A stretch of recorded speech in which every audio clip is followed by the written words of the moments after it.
Assalamualaikum, dengan Bu Rosi di sini. Bagaimana kabarnya anak-anak?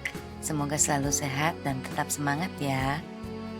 Pada kali ini kita akan belajar tema 1, Selamatkan Makhluk Hidup. Subtema 1, Tumbuhan Sahabatku. Mata pelajaran SBDP. KD 3.4, Memahami Patung, dan KD 4.4, Membuat Patung. Coba kalian amati kerajinan patung tanah liat dari daerah Kasongan berikut ini. Pernahkah kalian mendengar tentang Desa Kasongan? Desa Kasongan adalah desa wisata yang ada di Yogyakarta. Apabila kalian pergi ke sana, kalian akan menjumpai berbagai macam kerajinan gerabah utamanya seperti patung, peralatan rumah tangga, seperti terlihat pada gambar ini.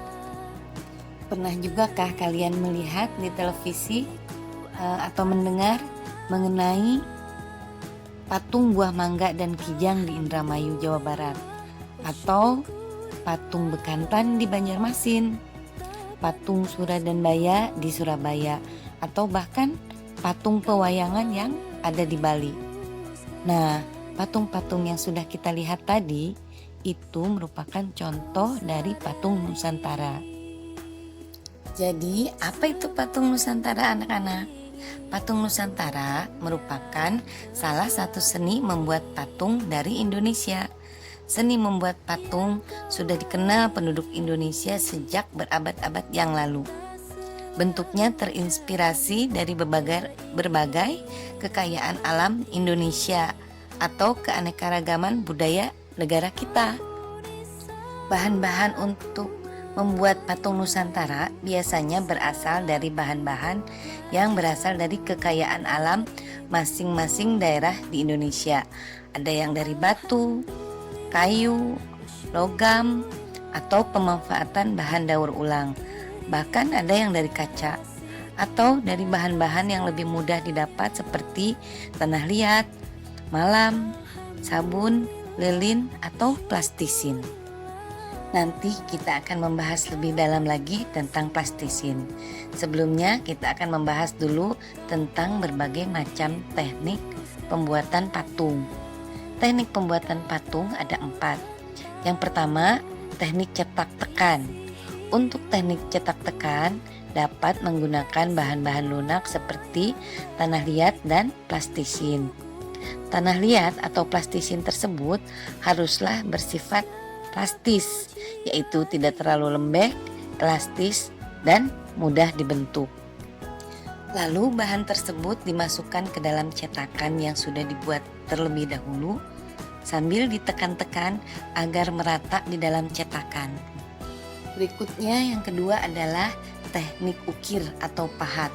Teknik ukir atau pahat ini membutuhkan alat-alat pahat untuk membuat patung sesuai bentuk yang kita inginkan.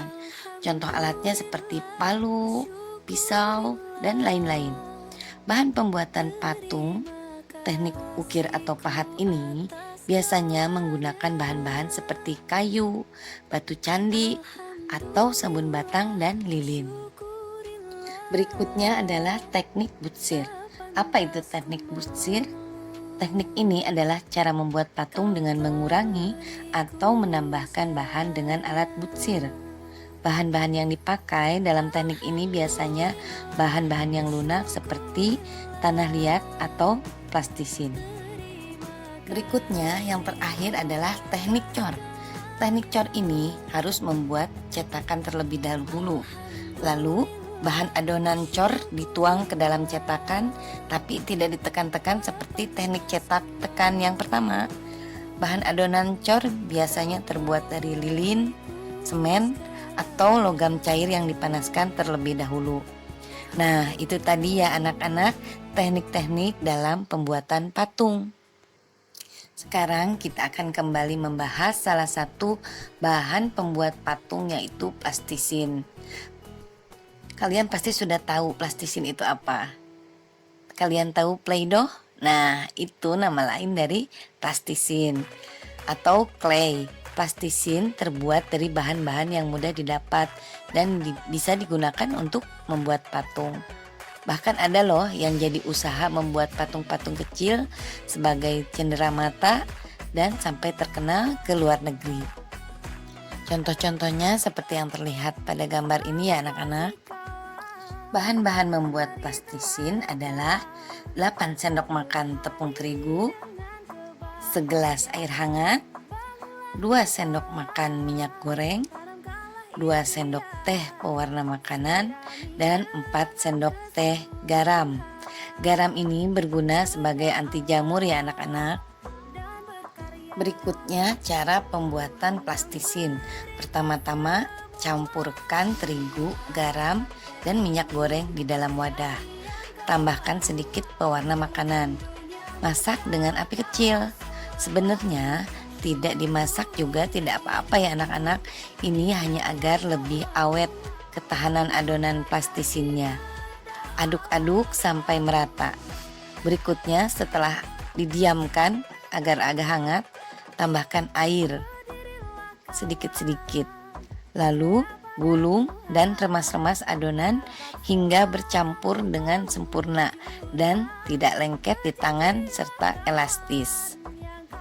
Selanjutnya kita tinggal membuat berbagai macam bentuk yang kita inginkan dari adonan plastisin ini ya anak-anak. Nah, nanti kita akan sama-sama praktek membuat patung saat jadwal tatap muka di sekolah ya anak-anak. Tentunya dari plastisin ini. Untuk sekarang tugas kalian adalah merangkum catatan apa yang sudah dilihat di dalam video ini. Ibu pasti akan selalu memberikan instruksi untuk membuat catatan dari video yang telah kalian amati bersama. Karena apa? Karena video itu kan nanti harus dihapus karena setiap hari pasti ada materi yang diberikan. Sedangkan untuk di buku catatan itu akan selalu ada, jadi kalian bisa mengulang lagi untuk membacanya. Kalau ada yang mau ditanyakan silahkan kalian tanyakan ke ibu, bisa japri ataupun di grup. Lebih banyak kalian bertanya, ibu lebih senang lagi menjawabnya.